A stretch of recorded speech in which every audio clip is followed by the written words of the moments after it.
For those planning a trip to Mexico's Caribbean coast, this brown, foul-smelling seaweed could seriously affect the beachside experience. Washing up on the shore, a record amount of the seaweed sargassum has forced closures in top tourist destinations and is now inflicting mounting economic damage on hotels, restaurants and shops, especially because sargassum quickly begins to rot, releasing a stench often compared to rotten eggs.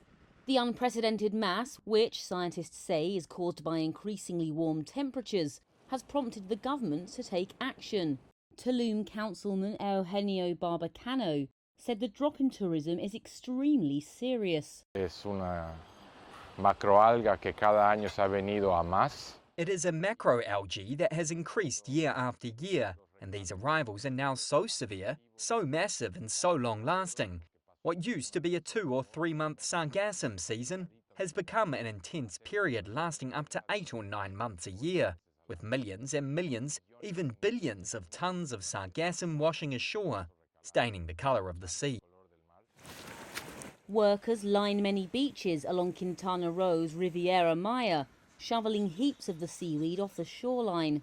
The region's governor estimated that managing sargassum has cost around $2 billion annually, around 11% of GDP.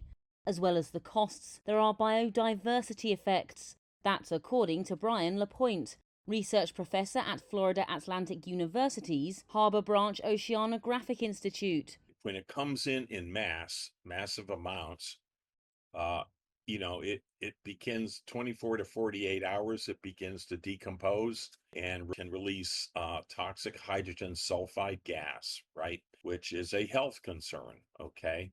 It can also leach heavy metals into the beach, sand, like arsenic. He said the Caribbean needs a system to connect satellite observations and forecasts with targeted intervention.